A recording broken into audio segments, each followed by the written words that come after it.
Hello friends, welcome you all. आज हम vision IAS के 28 जनवरी वाले डेली करंट अफेयर्स डिस्कस करेंगे। Before discussing, please do join the Telegram channel. The link has been given into the description box where you can access important facts and data that you can utilize into your mains answer writing that will deepen and rich your answer writing skills. And along with what, you will get certain information about the classes and the courses that we are going to launch in the coming days. And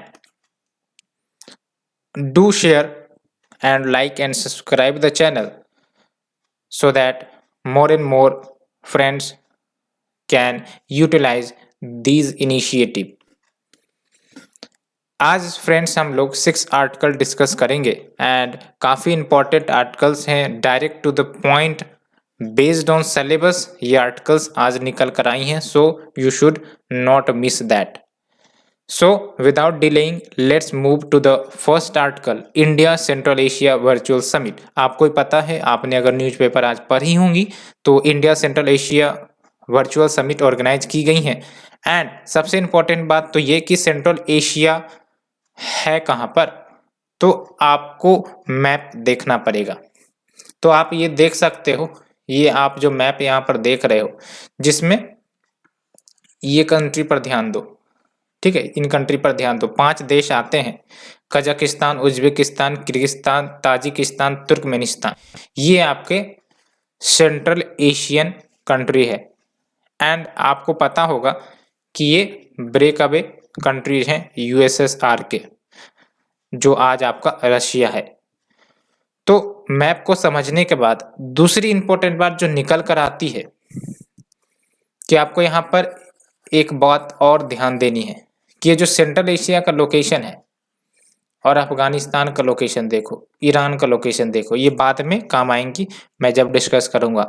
so first look the map, ठीक है। तो syllabus की तरफ पहले चलते हैं। तो bilateral regional global groupings and agreements involving India and affecting India's interest, तो ये टॉपिक में आपका कवर होगा, ठीक है। तो इंडिया ने first India Central Asia summit launch किया है, ऑर्गेनाइज किया है वर्चुअल फॉर्मेट में, और इसको अटेंड की गई थी president of Kazakhstan, Kyrgyzstan, Tajikistan, Turkmenistan and Uzbekistan. मैंने आपको बताया इन 5 देशों के नाम। एंड दूसरी इंपॉर्टेंट बात ये कि ये जो समिट जिस दिन हुई, it coincided with the 30th anniversary of establishment of diplomatic relation, जो इंडिया और सेंट्रल एशियन कंट्रीज के बीच स्थापित हुई थी। यानी कि आज से ठीक 30 साल पहले डिप्लोमेटिक रिलेशंस इंडिया ने इस्टेब्लिश किया था सेंट्रल एशियन कंट्रीज के साथ। अब बात करते हैं ये जो समिट ऑर्गेनाइज हुई, इसके की आउटकम्स क्या निकल कर आए हैं। तो सब ने मिलकर ये सहमति जताई है कि आने वाले समय में जो ये समिट है इसको इंस्टीट्यूशनलाइज किया जाएगा। इंस्टीट्यूशनलाइज करने का मतलब मोर रेगुलर बेसिस पर ये समिट ऑर्गेनाइज किए जाएंगे। जैसे फॉर एग्जांपल एवरी 2 इयर्स ये जो समिट है ऑर्गेनाइज की जाएंगे। एंड दूसरी इंपॉर्टेंट बात ये कि जब ये आपका समिट है इंस्टीट्यूशनलाइज की जाएंगी तो इसके लिए सेक्रेटेरिएट की ज़रूरत होती है, जो सारे प्रोग्राम्स इनिशिएटिव्स को देख रेख करते हैं। तो 2 India and Central Asia secretariat भी इस्टेब्लिश किया जाएगा न्यू दिल्ली में, सो दैट ये जो न्यू मैकेनिज्म इस्टेब्लिश होंगे उसको सपोर्ट किया जा सके। साथ ही साथ joint working group on Afghanistan setup की गई हैं एंड चाबहार पोर्ट को लेकर भी कुछ चर्चाएं हुई हैं। अब इम्पोर्टेंट बात आपको समझना ये है कि सेंट्रल एशिया की अहमियत भारत के लिए क्या है, और अफगानिस्तान में जो अभी डिस्टर्बेंसेस चल रहा है वहाँ पर पीस लाने के लिए सेंट्रल एशिया एक बेहद ही महत्वपूर्ण रोल निभा सकती हैं। क्योंकि मैंने आपको बताया मैप में, आप यहाँ पर देख सकते हो कि ये जो सेंट्रल एशियन कंट्रीज हैं ये सब कहीं ना कहीं अफगानिस्तान से बॉर्डर शेयर करते, तो इनका एक बेहद ही बड़ा रोल निकल कर आता है for maintaining peace and stability in the Afghan territory. And उसके लिए joint working group on Afghanistan setup की गई हैं, ये भी एक आउटकम निकल कर आया है। साथ ही साथ कोऑपरेशन बिटवीन दीज कंट्रीज बढ़ाने की बात की गई है in terms of trade connectivity, क्योंकि पोटेंशियल काफ़ी ज़्यादा है, लेकिन आप समझ के चलो कि कनेक्टिविटी की इश्यू निकल कर आती है। क्यों निकल कर आती है? क्योंकि मैप से ही आपको समझ में आ जाएगा कि अगर इंडिया को सेंट्रल एशिया पहुंचना है तो या तो हमें पाकिस्तान के रास्ते जाना पड़ेगा या फिर ईरान के रास्ते जाना पड़ेगा। लेकिन आप बताओ, पाकिस्तान एक प्रकार से ब्लॉकेट की तरह एक्ट करता है, तो जो एसेसिबिलिटी है वाया पाकिस्तान वो नहीं हो पाती। दूसरी इंपॉर्टेंट बात, ईरान के माध्यम से तो हम जाएंगे, लेकिन आपको पता है यूएस का सैंक्शन ईरान पर लगा हुआ है, तो हम लोग कहीं ना कहीं रेस्ट्रिक्टेड यूज कर पाते हैं ईरान की सर्विसेज का, जिसके कारण कहीं ना कहीं हमारी जो एसेसिबिलिटी है सेंट्रल एशिया में वो दिक्कत में आ रही हैं। तो ये 2 पॉइंट आपको समझना जरूरी है। तो कनेक्टिविटी बढ़ाने की बात की गई है, डेवलपमेंट कोऑपरेशन इनहेंस करने की बात करी गई है, defence security and cultural context को भी डिपेंड करने की बात की गई है। कैसे? तो बुद्धिस्ट एग्जीबिशन शोकेज किया गया, joint counter terrorism exercises conduct की गई, तो ये सब बातें हुई। अब सबसे इंपॉर्टेंट बात, अगर हम बात करें मेंस क्वेश्चन को लेकर, सेंट्रल एशिया का सिग्निफिकेंस क्या है, भारत इतना जोर सेंट्रल एशिया पर क्यों दे रहा है, तो इसको समझने की जरूरत है। पहली बात तो ये जो सेंट्रल एशियन नेशन है ना, रिसोर्स रिच कंट्री है। कैसे? कोल, गैस, यूरेनियम, आप सब समझ सकते हो कि भारत में इन सब चीजों की कमी है। अब भारत अगर सेंट्रल एशिया के साथ पॉजिटिव रिलेशन करके इन सब चीजों को एसेस कर पाता है तो एनर्जी सिक्योरिटी भारत की मजबूत होगी। ठीक है, तो पहला सिग्निफिकेंस तो यही है, commercially viable quantities of minerals and resources वहां पर मौजूद है जो इंडिया के डिमांड को फुलफिल एंड कैटर करवा सकता है। दूसरी इंपॉर्टेंट बात ये कि जो सेंट्रल एशिया है एक प्रकार से बफर के रूप में एक्ट करता है, सो दैट जो फॉल आउट है फंडामेंटलिज्म का उसको कंटेन किया जा सके। सिंपली अगर कहें तो आपको ही पता है इन रीजन में डिस्टरबेंसेस रहते हैं, जैसे अफगानिस्तान में अभी डिस्टरबेंसेस चल रहा है। अब अगर भारत का रिलेशन सेंट्रल एशिया के साथ अच्छा है तो अफगान की टेरिटरी पर अगर कुछ इंडिया के खिलाफ ऐसे कुछ चीजें चल रही हैं, एक्टिविटीज चल रही हैं, तो जो सेंट्रल एशियन कंट्रीज हैं वो कहीं ना कहीं भारत को मदद कर सकता है, सो दैट भारत अपने सिक्योरिटी टाइटन कर सके। एज वेल एज एक और बात, जो नार्को टेररिज्म चलता है इन सब की जानकारी भी भारत एसेस कर सकता है फ्रॉम दीज कंट्रीज एंड अपने आप को इंसुलेट कर सकता है, अलग कर सकता है from these type of terrorism and illicit drug trafficking, ये सब बातें आ जाती है। Next is your increased importance with the Taliban take over of Afghanistan. मैंने आपको बताया सेंट्रल एशिया का एक इंपॉर्टेंट रोल हो सकता है for maintaining peace and stability in the Afghanistan and nearby region. Hence India and Central Asia मिलके कॉपरेशन स्टेब्लिश कर सकते हैं सो दैट अफगानिस्तान में पीस स्टेबिलिटी मेंटेन हो सके। जियो स्ट्रेटेजिक सिग्निफिकेंस भी है। जियो स्ट्रेटेजिक सिग्निफिकेंस कैसे? तो उसके लिए सेंट्रल एशिया का मैप आपको फिर से देखना पड़ेगा। तो मैंने आपको बताया कि ये जो आपका सेंट्रल एशियन कंट्रीज है जिसमें 5 देश आ जाते हैं, एक तरफ बफर जोन की तो बात मैंने की, लेकिन इसको क्रॉस रोड आप समझो। क्रॉस रोड में क्या होता है कि रोड है और चारों तरफ से ये जा रही है, तो ये सेंट्रल एशिया है, ये भी एक क्रॉस रोड है। एक तरफ से इसको रसिया की तरफ जाया जा सकता है, दूसरी तरफ यूरोप को एक्सेस किया जा सकता है, तीसरी तरफ मिडिल एशिया को एक्सेस किया जा सकता है, चौथी तरफ साउथ एशिया को एक्सेस किया जा सकता है। तो this is the importance, geo strategic importance of central Asia, है ना। एक सेंटर पॉइंट है, एक पोल है एक प्रकार से, और यहाँ से 4 दिशाओं में जाया जा सकता है। मैंने आपको यहाँ क्लियर किया। अब बात करते हैं भारत ने क्या क्या इनिशिएटिव लिया है with the Central Asia so that engagement को इनहांस कर सके। जब भी आप आंसर लिखते हो, आजकल ये ट्रेंड निकल कर चल रही है कि भारत या फिर भारत सरकार क्या स्टेप ले रही है to deal with such issues, ठीक है। तो दैट्स वाई कोई भी आप मैगजीन देखोगे वहां पर आपको इनिशिएटिव जरूर दिए रहेंगे, चाहे वो गवर्नमेंट ने लिया हो, चाहे आपका स्टेट गवर्नमेंट का कोई इनिशिएटिव हो, वो सब जरूर दिए रहते हैं। And these are enhancing quality answers. तो देख सकते हैं, एक तो इंडिया का कनेक्ट सेंट्रल एशिया पॉलिसी जो 2012 में लाई गई थी, और ये फ्रेमवर्क है जिसमें political, economic, security and cultural connection establish करने की बात की जाती है। And we have the India Central Asia dialogue जो 2019 में इनिशिएट की गई थी।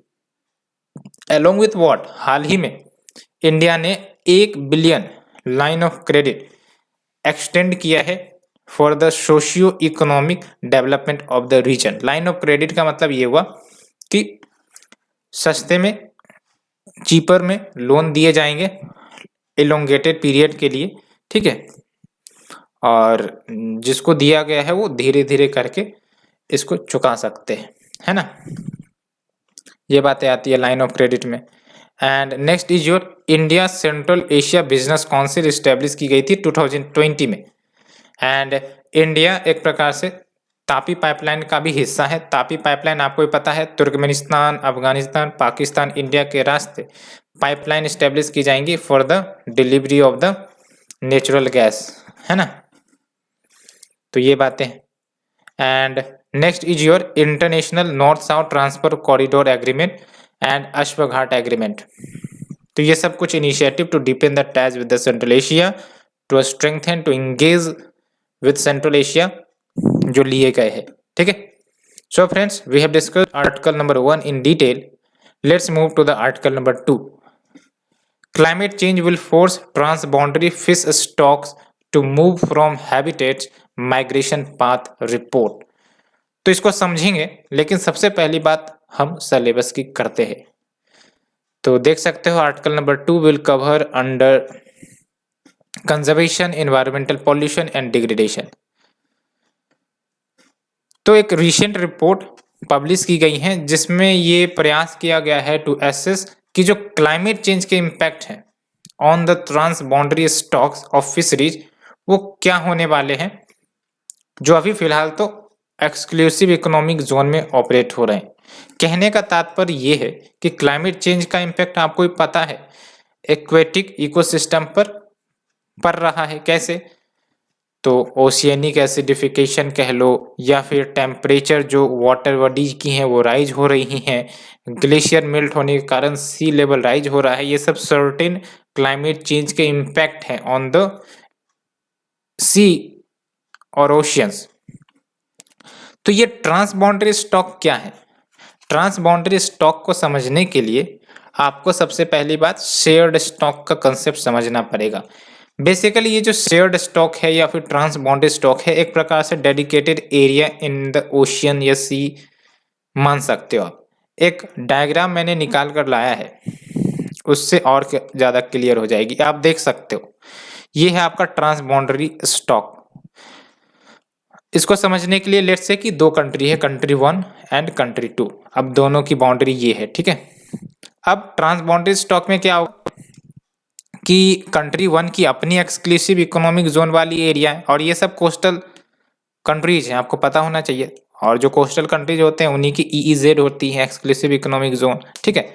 तो कंट्री 1 और उसकी अपनी EEZ 1, ठीक है। अब ये कंट्री 2 और उसकी अपनी EEZ 2। अब ट्रांसबाउंडरी स्टॉक का मतलब क्या हुआ कि ये वाला जो एरिया है ना, दोनों EEZ में एक्सटेंड हो रही है। अब यहाँ पर फिशेस रहती हैं, आपको भी पता है। तो ये सब जो फिशेस हैं जो यहाँ पर रह रही हैं, दोनों जगहों पर रह रही हैं, इनको आप कहोगे ट्रांस बाउंड्री स्टॉक, ठीक है। When we talk about straddling stock, तो इसमें क्या होगा कि ट्रांस बाउंड्री स्टॉक वाले एरिया में तो फिशेस रह ही रही हैं, साथ ही साथ हाई सी एरियाज में भी रह रही हैं। हाई सी एरियाज याद रखना है आपको कि किसी कंट्री का एक्सक्लूसिव नहीं होता। किसी कंट्रीज का एक्सक्लूसिव जुरिसडिक्शन उनके एक्सक्लूसिव इकोनॉमिक जोन में होता है, that's why the name is exclusive economic zone. High seas में उसका कोई जुरिसडिक्शन नहीं होता है, ठीक है। तो स्टैंडिंग स्टॉक में क्या हो गया आपका कि ट्रांसबाउंड्री स्टॉक वाला एरिया तो मिला ही दो, प्लस हाई सीज का एरिया भी मिला दो। जब हम बात करते हैं हाईली माइग्रेटरी स्टॉक, तो इसमें क्या हुआ कि इसमें ट्रांसबाउंड्री स्टॉक तो आ ही रहे हैं, लेकिन जो हाई सी एरियाज हैं वो भी काफी ज्यादा कवर किए होते हैं। देख सकते हो 4 देशों के बीच, 5 देशों के बीच ये सब एरिया कवर हो रहे हैं। ये हो गया आपका हाईली माइग्रेटेड स्टॉक। तो होप आपको ये कंसेप्ट समझ में आई होगी। Let's move to the main article. तो ये जो रिपोर्ट हाईलाइट की गई है इसमें ये साफ साफ बताया जा रहा है कि जो क्लाइमेट चेंज की घटना आप देख रहे हो, इसके कारण जो अभी फिलहाल अपने हैबिटेट में फिश रह रहे हैं, let's say exclusive economic zone में रह रहे, इस क्लाइमेट चेंज के कारण वो माइग्रेट कर सकते हैं ट्रांसबाउंड्री स्टॉक में, है ना, यानी कि दूसरे एरिया में माइग्रेट करेंगे। अब इसको एक एग्जांपल से समझते हैं। जैसे कोई डिजास्टर आता है, ठीक है, उस डिजास्टर के कारण अगर हमें वो इम्पैक्ट कर रहा है तो हम क्या करेंगे, उस एरिया से निकलकर दूसरे जगह चले जाएंगे। उसी प्रकार से अगर हम ओशियन की बात करें, वहां पर लेट्स से कि जो वाटर है वार्म अप हो रही है ना, या फिर वहां पर जो है एसिडिफिकेशन बढ़ रहा है, तो ये सब जो फिश है वो वहां पर थोड़ी ना रहेंगी, वो शिफ्ट हो जाएंगे। कहाँ शिफ्ट हो जाएंगी? उन एरियाज में शिफ्ट हो जाएंगी, उन लोकेशन पर शिफ्ट हो जाएंगी जहां पर निगेटिव रिपरकशंस कम है। जैसे डायग्राम में देख सकते हो, लेट्स से कि यहाँ पर ज्यादा पॉल्यूटेड हो गई, ठीक है, तो यहाँ से शिफ्ट होकर इधर आ सकती है ना, इधर आ सकती है। तो ये कंसेप्ट को माइग्रेशन का, तो होप आपको ये कंसेप्ट समझ में आया होगा। अब बात करते हैं क्या की हाईलाइट है इस स्टडी की। तो देख सकते हो बाय 2030 23% ऑफ ट्रांसबाउंड्री स्टॉक ये आपका शिफ्ट हो चुकी होंगी। यानी कि ये जो आपका ट्रांसबाउंड्री स्टॉक की बात अभी हमने की, ये है आपका ट्रांसबाउंड्री स्टॉक, ये एरिया शिफ्ट हो जाएंगी। ये जो आप आज देख रहे हो ये यहाँ पर नहीं होंगी, ये शिफ्ट हो जाएंगी, ये किसी दूसरे लोकेशन में ट्रांसबाउंड्री स्टॉक बनेगी। तो ये बात निकल कर आ रही है, ठीक है। तो आप देख सकते हो by 2030 23% of the transboundary stocks ये शिफ्ट हो चुकी होंगी and 78% of the world's EEZ, जिसकी बात हमने अभी की, इन्होंने या इस एरिया ने कहीं ना कहीं एटलीस्ट वन शिफ्टिंग स्टॉक को भी एक्सपीरियंस किया होगा। यानी कि जो ओरिजिनल हैबिटेट हैं फिशेस के, एक्वेटिक स्पीसीज के, वो कहीं ना कहीं वहां से चेंज हुए होंगे, शिफ्ट हुए होंगे। एंड इतना ही नहीं, बाय 2100 21वीं हंड्रेड यानी कि 2100 ईयर आते आते total of 45% of the stock आपका शिफ्ट हो चुकी होंगी and 81% of the EEZ waters, इसमें कहीं ना कहीं एटलीस्ट वन शिफ्टिंग स्टॉक हो चुकी होंगी। तो bye 2030 it is 23% and 78% and by 2100 it is 45% and 81%। तो आप समझ सकते हो कि क्लाइमेट चेंज का जो इम्पैक्ट है वो लाइफ अंडर वाटर, जिसको हम कहते हैं फिशेस, कितना ज़्यादा निगेटिव इम्पैक्ट होगा। और सिर्फ फिशेस पर ही इम्पैक्ट नहीं होंगे, ह्यूमन जो इन पर डिपेंडेंट है for foods and certain other products, वो भी प्रभावित होंगी। तो कंसर्न्स जो एसोसिएटेड है विद द शिफ्टिंग स्टॉक, कि अगर शिफ्टिंग स्टॉक्स होते हैं तो क्या कंसर्न्स निकल कर आते हैं। तो पहली बात तो ये कि फिश कैचेबिलिटी को इम्पैक्ट करेगा, बिल्कुल इम्पैक्ट करेगा। डायग्राम में हमने देखा कि अभी लेट से यहाँ पर आराम से फिश मिल जाते हैं, लेकिन अगर ये शिफ्ट हो गई तो जो आपके फिशरमैन हैं उनको फिशिंग कैप्चरिंग करने में दिक्कतें आएंगी, क्योंकि वहां पर तो मिलेंगी नहीं जहां पर ये पहले थे, हैबिटेट ही चेंज हो रहा है। तो ये बात है ना। तो it will impact the fish catchability, fisheries production and जो डिपेंडेंट लाइवलीहुड है उनको भी इम्पैक्ट करेंगी एंड इकोनॉमी, अलॉन्ग विथ जो SDG है, सस्टेनेबल डेवलपमेंट गोल, जिसे 2030 तक अचीव करना है, उसको भी कंप्रोमाइज देखने को मिलेगा। जैसे गोल 14 है जिसमें हमें लाइफ बिलो वाटर को प्रोटेक्ट करना है, ठीक है। तो जब ये शिफ्ट होगा तो कहीं ना कहीं हम उस टारगेट को फुलफिल करने में पीछे हो जाएंगे।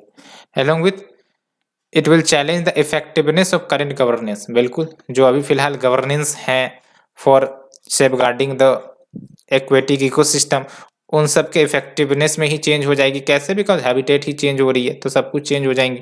फिशरीज मैनेजमेंट फ्रेमवर्क, इन सब में भी बदलाव आ जाएगा, ये सब भी इफेक्टिवली वर्क नहीं कर पाएंगे। एंड सबसे इंपॉर्टेंट बात ये भी है कि जो लाइवलीहुड्स हैं, जो डिपेंडेंट है इन रिसोर्सेज पर, ठीक है, जैसे फिशरमैन हो गए, तो इनके लाइवलीहुड पर भी गहरा प्रभाव देखने को मिलेगा। अब बात करते हैं अन्य क्या क्लाइमेट चेंज इम्पैक्ट है फिशरीज के ऊपर। अगर क्लाइमेट चेंज होता है तो फिशरीज पर क्या इम्पैक्ट होगा? तो पहली बात तो फिश के डाइवर्सिटी में इम्पैक्ट होगी। फिश की डाइवर्सिटी मतलब पहले 50 प्रकार की प्रजातियां फिश की मिलती होंगी, क्लाइमेट चेंज के कारण बहुत सारे जो सर्वाइव नहीं कर पाएंगे इस क्लाइमेट चेंज के एनवायरनमेंट को, वो 50 से कम होकर 25-20 एग्जाम्पल के तौर पर हो जाएंगी। तो फिश डाइवर्सिटी कम हो गई, डिस्ट्रीब्यूशन पर असर पड़ सकता है। बिकॉज जो भी फिशेस है वो तो अपना परफेक्ट इन्वायरमेंट ढूंढना चाहेंगे, जैसे हम लोग ढूंढना चाहते हैं उसी प्रकार से वो भी ढूंढना चाहेंगी। अगर कोई निगेटिव एक्सटर्नलिटीज आती हैं तो डिस्ट्रीब्यूशन भी प्रभावित होगा। Along with shortage of dissolve oxygen, जो ऑक्सीजन वाटर में मिक्स होती हैं उसमें भी कमी आएंगी because of the climate change. And lower the fish production, तो इसके कारण आप समझ सकते हो वैसे कंट्री जो मेराइन फूड पर ज़्यादा डिपेंडेंट है वहाँ पर फूड सिक्योरिटी के कंसर्न्स भी निकल कर आएंगे। अब बात करते हैं क्या मेजर्स की ज़रूरत है सो दैट ऐसी घटना घटने से रोका जा सके। तो एक तो we have the national alignment of the climate change agenda to the SDG, उसकी ज़रूरत है। दूसरी, national legal and policy making frameworks को लाया जाए because these are crucial for the climate change adaptation. And resilience built up किया जाए, कैसे? कलेक्टिव एक्शन के माध्यम से with cooperation coordination of climate related policy in action, because ये सब समस्याएं ग्लोबल समस्याएं हैं and for these to tackle we need cooperation and coordination. And relook international fisheries agreements, तो जो भी फिशरीज एग्रीमेंट्स है उसको एक बार फिर से री लुक करने की ज़रूरत है। जो भी प्रपोज चेंजेज हैं as per the need and time उसमें इनेबल करने की ज़रूरत है। अब बात करते हैं शेयर्ड स्टॉक की, तो ये मैंने आपको बता ही दिया है एग्जांपल से, एक बार फिर से पढ़ लेते हैं। ये जो शेयर्ड स्टॉक का जो कंसेप्ट है ये डेवलप तब हुआ जब जो अनक्लॉज है यानी कि United Nation convention on laws of seas इसको रेटिफाई किया गया था। एंड वहां से आपका एक्सक्लूसिव इकोनॉमिक जोन निकल कर आता है। एक्सक्लूसिव इकोनॉमिक जोन आपको ही पता होगा ना, ये पार्टिकुलर एरिया जो हमने आपको दिखाया है ना, ये जैसे EZ1 है तो कंट्री 1 का एक्सक्लूसिव राइट होगा इस वाटर बॉडीज में कि वो फिशिंग करे, रिसोर्सेज एक्सट्रैक्शन करे, बिकॉज ये उनकी मेराइन जुरिडिक्शन है। तो ये हो गया एक्सक्लूसिव इकोनॉमिक जोन। ये कहाँ से निकल कर आती है? अनक्लॉज से, United Nation convention on laws of sea, ठीक है, तो ये याद रखना है। And as per the food and agriculture organisation, जो शेयर्ड स्टॉक है उसको क्लासिफाई किया जा सकता है नॉन एक्सक्लूसिव कैटेगरीज में, because these are non exclusive category. हमने एग्जाम्पल भी दिखाया। तो एक तो ट्रांस बाउंड्री स्टॉक्स, दूसरा है स्ट्रेडलिंग स्टॉक्स, तीसरा हाईली माइग्रेटरी स्टॉक्स एंड चौथा डिस्क्रीट स्टॉक।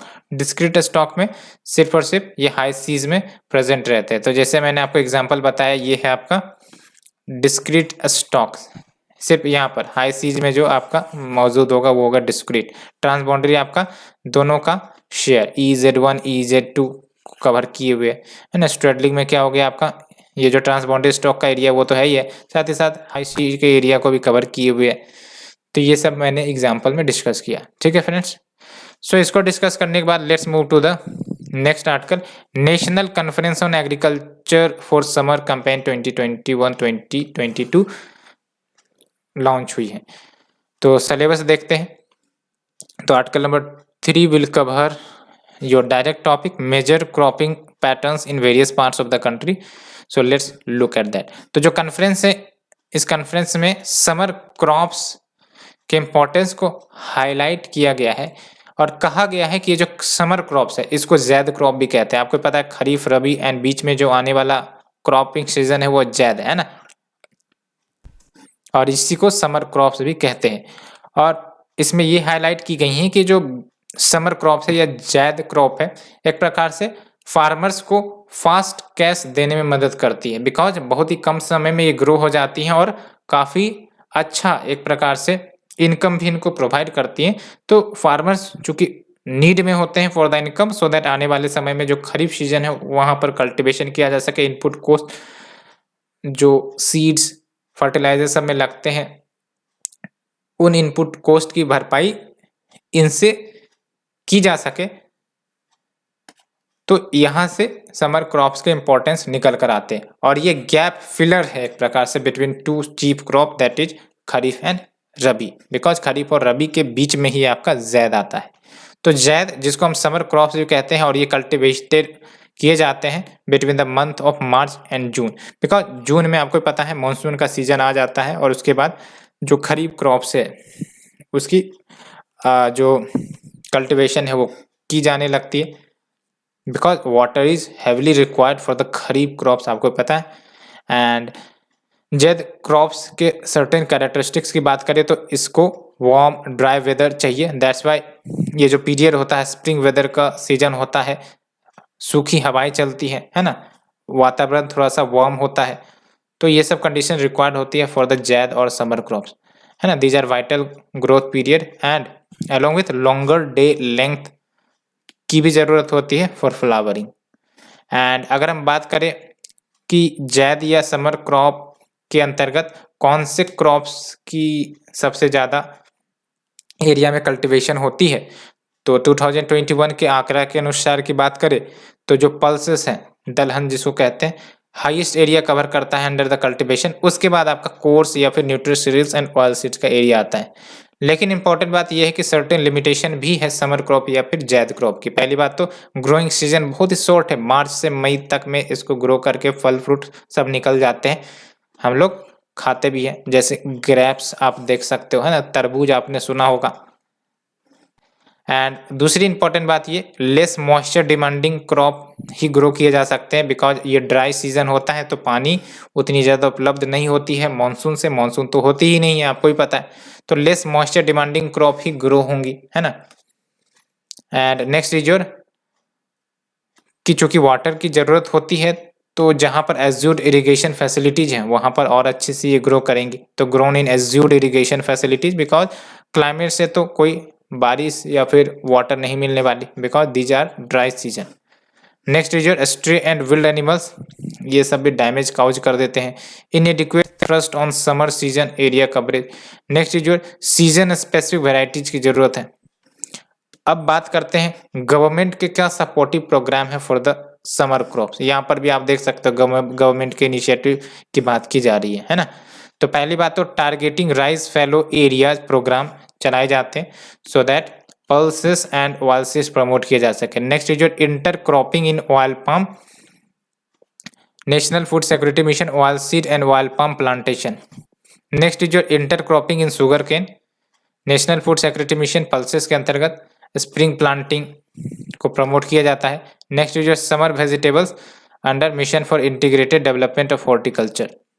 तो ये सब कुछ गवर्नमेंट के इनिशिएटिव्स हैं for summer crops. Next is your, आप देख सकते हो कैटेगरी एरिया अंडर कल्टीवेशन, तो पल्सेस में भी कौन से पल्सेस, ग्रीन ग्राम, उसके बाद ब्लैक ग्राम, उसके बाद अदर पल्सेस आते हैं। और कोर्सेस में भी सबसे ज़्यादा एरिया कौन सा कल्टीवेट किया जाता है, तो मेज़, उसके बाद बाजरा, ज्वार, रागी, एक दो आप याद रख सकते हो, ग्रीन ग्राम को याद रख सकते हो अंडर द पल्सेस। और कोर्स या सीरियल्स में आपका मेज सबसे ज़्यादा, ऑयल सीड्स में ग्राउंड नट सबसे ज़्यादा ग्राउंड नट का प्रोड्यूसर कौन है, आपको पता होगा, गुजरात, ठीक है। Next we move to the article Swachhata startup challenge and grey water management under Swachh Bharat mission. तो इसको डिटेल से स्टडी करेंगे। Let's move to the syllabus first. तो अगर हम बात करें आर्टिकल नंबर 4 की, तो it deals with the conservation, environmental pollution and degradation, ठीक है। तो ये जो आपका स्वच्छता स्टार्टअप चैलेंज है इसको लॉन्च किया गया है ministry of housing and urban affairs के द्वारा in collaboration with AFD। What is AFD? Agency franchise day development, ये फ्रांसीसी कोई नाम लग रही है। सो दैट जो इवॉल्विंग इकोसिस्टम है इंडियन वेस्ट सेक्टर का, उसको नर्चर किया जा सके। इंडियन वेस्ट सेक्टर का जो इवॉल्विंग इकोसिस्टम है, क्या मतलब हुआ कि जो आपका वेस्ट जनरेट होते हैं, है ना, उसका मैनेजमेंट पर ज़्यादा अब फोकस किया जा रहा है। सॉलिड वेस्ट मैनेजमेंट और वेरियस स्कीम जो लाए जा रहे हैं, है ना, स्वच्छ भारत मिशन जो चलाए जा रहे हैं, तो ये सब क्या इंडिकेट करता है कि these are evolving ecosystem of Indian waste sector and management.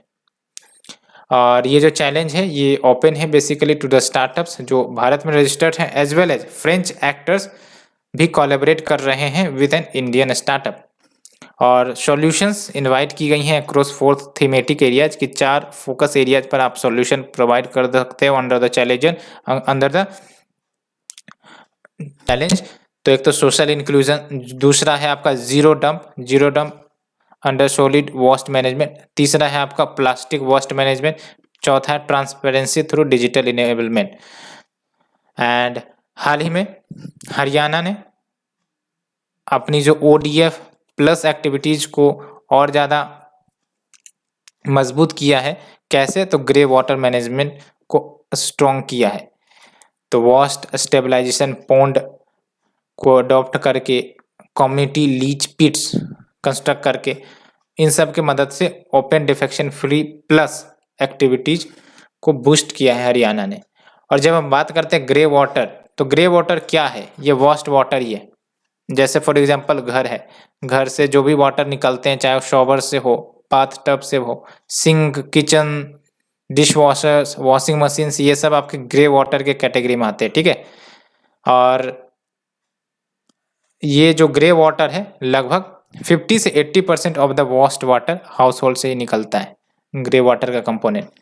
और अगर बात करें कि अब ग्रे वाटर जो निकलते हैं, अब इसको मैनेज किया जा सकता है सो दैट इसको यूटिलाइज किया जा सके for other purposes by recycling, है ना।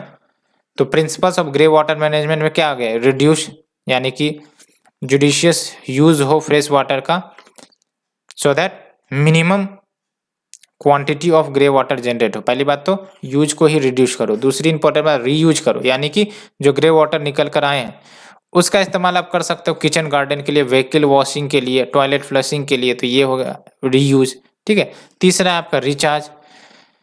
रिचार्ज यानी कि ग्राउंड वाटर, आपको ही पता है जो भी वाटर आते हैं वो ग्राउंड वाटर में जाने का प्रयास करते हैं, तो इसके माध्यम से ग्राउंड वाटर रिचार्ज भी हो सकता है by adopting technology such as soakage pit, leach pit, ये सब कुछ टेक्नोलॉजी है।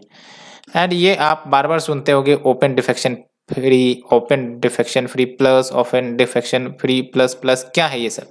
तो बेसिकली ओपन डिफेक्शन फ्री का तो जब स्वच्छता भारत मिशन लॉन्च किया गया था तो ODF का ही कंसेप्ट पहली बात लाया गया था। इसके तहत हर जगह टॉयलेट की एक्सेसिबिलिटी लाई जाए, है ना, कम्युनिटी या पब्लिक टॉयलेट्स बनाए जाए, तो ये तो हो गया आपका ODF, सो दैट ODF यानी कि ओपन डिफेक्शन फ्री किया जाए। दूसरा है ODF प्लस, इसमें एडवांस वर्जन में हम जाते हैं, यानी कि जो भी टॉयलेट बनाए गए अंडर द SBM ODF उसको सस्टेन भी तो करना जरूरी है। अगर उसको सस्टेन नहीं किया जाएगा तो एक बार बन गया, लेकिन दोबारा अगर उसको डिस्ट्रॉय या फिर मैनेज नहीं किया जाता है तो फिर कोई फायदा नहीं होगा। तो SBM ODF प्लस में ये इंश्योर किया जाता है कि जो भी पब्लिक या कम्युनिटी टॉयलेट बनी है उनका प्रॉपर मैनेजमेंट होता रहे और वो अपनी हेल्दी कंडीशन में बनी रहे, स्टैंडर्ड्स ऑफ ऑपरेशन मेंटेनेंस वो सभी होता रहे। ODF प्लस प्लस में क्या होगा आपका? तो ODF प्लस प्लस में फोकस है on achieving the sanitation sustainability by addressing complete sanitation value chain, faecal sludge management, ये सब आ जाते हैं आपके ODF प्लस प्लस प्रोटोकॉल में। सो फ्रेंड्स, इसे डिस्कस करने के बाद let's move to the next article. Minister of power and new and renewable energy discusses draft policy on energy storage system. Energy storage system को समझने से पहले will look to the syllabus. तो आप देख सकते हो डायरेक्ट सिलेबस आपका इंफ्रास्ट्रक्चर एनर्जी के अंतर्गत आएगा। क्या है ये आपका एनर्जी स्टोरेज सिस्टम? तो उसी को पहले जान लेते हैं।